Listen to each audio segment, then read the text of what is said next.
Nurul Islam grows rice on land that may soon be underwater. Here along the southeast coast of Bangladesh, climate change-related sea level rise threatens to submerge 1 million hectares of agricultural land and displace 40 million people, many of them farmers like Nurul. There are more storms. They're no longer predictable. Sometimes, if we have crops, we cut them and we tie them to containers which float. Within 2 or 3 hours, the water recedes. Then we struggle to start all over again. Nurul and his family have already been displaced once. When their farm was washed away 12 years ago, they moved here to this char, or new land, created naturally from layers of silt carried in rivers flowing down into the Bay of Bengal. But after more than a decade on Nolar Char, Nurul and his family still live without electricity and running water, and saltwater intrusion has become a growing threat to his crops. There is no dam, so the high tide floods our land and sweeps away our seedlings. We replace the seedlings, but by the time the season comes to an end, the crop doesn't grow as it should and there is lower yield. In some cases, yields are half of what they should be, and as a result, poverty and malnutrition are growing in coastal communities. To avoid a bigger crisis, farmers need to adapt to climate change, says Thomas Rath from the International Fund for Agricultural Development. People have to adapt their livelihoods, have to adapt their production patterns, have to adapt the way they generate income to the changing environment. So in terms of agriculture has to invent and develop technologies that cope with the effects of climate change.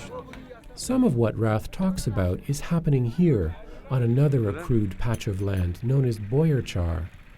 Newly constructed sluices prevent salt water from contaminating freshwater canals, and embankments high enough to hold back a 7-meter rise in sea level trace the coastline.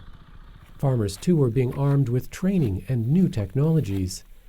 Anjana Baladas harvests a high-yielding variety of rice specially bred to grow in salinated water. With this variety, we earn more. We can pay for our children's education, and we can also save a bit. Improving farmers' incomes while protecting them from climate change threats is the focus of an ambitious development project involving 6 branches of government and international donors like IFAD.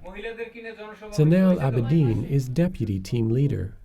Many people lost their land 2 times or 3 times even. Now we provided them many protections and they are now saved at least. So far, about 1 million coastal people have been assisted by the project, and now back on Nolar Char, Nurul and his neighbors will soon be among them. It's hard to predict what impact climate change will have here over the coming decades, but for the immediate future at least, efforts like this are buying farmers more time.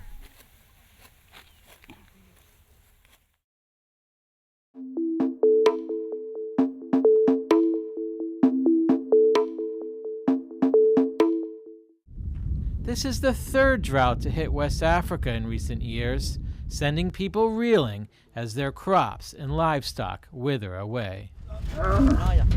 Herders are finding it harder and harder to find water for their animals. Food prices are soaring, savings evaporating. In the past year, the harvest for millet, the main staple crop, was down 37% in Chad, and here in Abeche's market, it now costs 28% more. Hunger is on the rise, and the most vulnerable are the hardest hit. Fatima is 19 months old. The red means that she is severely malnourished and needs to be in the hospital. Her mother, like many of the women here, walked for more than 3 hours in the heat to come to this clinic in Abeche. The World Food Program plans to have to assist almost 9 million people in the region this year. That's quadruple the amount being reached now. In eastern Chad, there's the additional challenge of feeding refugees who fled the war in Darfur. 270,000 of them living in desert camps like this one in Ariba. Chad is about as far away from anywhere as you can get. This food, mostly sorghum, is being pre-positioned because when the rains come, the roads are impassable and there's no way to get the food to people who need it most. Benghazi, Libya is 3,500 kilometers that way, but we can't use that route anymore because of the conflict. Douala, Cameroon is 2,700 kilometers that way. And Port Sudan, where all this food came from, is 2,500 kilometers, a 3-week journey across Sudan that way. Special peanut-based nutritional products are also being deployed to prevent more children from slipping over the edge. This stuff is used to be able to provide the right nutrients to children who are at risk of severe acute malnutrition. So this is not food per se, this is closer to being a medicine. The World Food Program is looking for longer-term solutions as well. Here, a dam is being built to collect the precious water that comes when the rains begin in June. And here, a vegetable garden grows in the desert. Workers are paid with food, helping them help themselves while creating desperately needed infrastructure that will make the community more resilient. In Abeche's hospital, it's clear that the frontline defense against the drought is proper nutrition. Severe malnutrition can prevent the youngest from ever reaching their full potential. If it's widespread, a whole generation can be lost to hunger.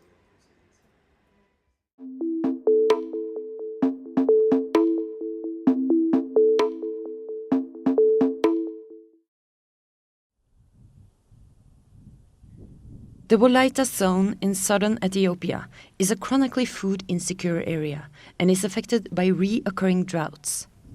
Like most farmers in the area, Wedebo Wae has only a small piece of land. His crops often suffered from disease and low yields. Production was low. Before, we lived in poverty. The food we produced at the farm was not even enough to feed my family. Because we didn't have enough food at home, sometimes my children had to go to the neighbors to ask for food.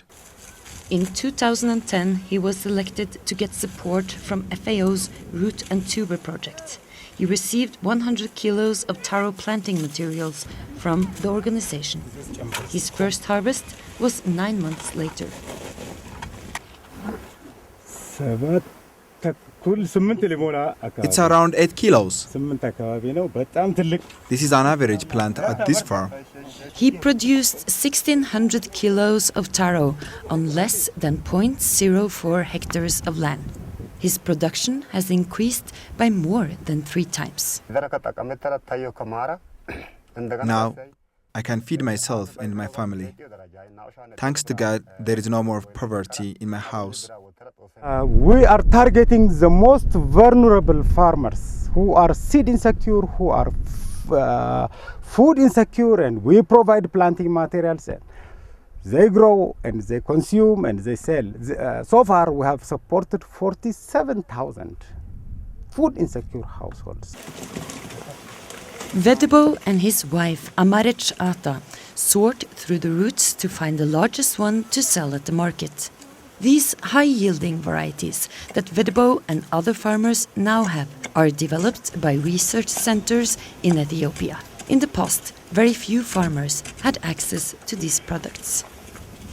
So what FAO has done is linking research stations, universities who own these varieties with the farmers. The district agricultural office targets beneficiaries that meet the admission criteria. We select farmers that are food insecure, but have enough arable land to plant the root and tuber crops. Thank you, God, for giving us this blessed food.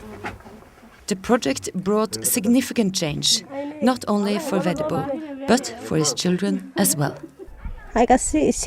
Before, I would only go to school when I was able to resist the pain from hunger. We used to skip classes every other day. Now we eat breakfast every day, and I can keep up with my class. My body was in a bad condition. I didn't have much strength. Now I am much better. I can even breastfeed my child. Mulugeta Ambellu is a farmer in Hararge in eastern Ethiopia. He received new planting materials for sweet potatoes and Irish potatoes in 2010. After my first harvest, I was able to pay back all my debt. I even returned the seed tubers and distributed planting materials to 10 other farmers in my village. Because the farmers share the high-yielding planting materials with other farmers, the number of beneficiaries increases day by day. With the money from his new production, Mulugeta was able to save enough to buy a cow and a goat. He now has enough food to feed his 5 boys and is not worried about the 6th child that will soon arrive. For Hungry Planet, I'm Astrid Rundon.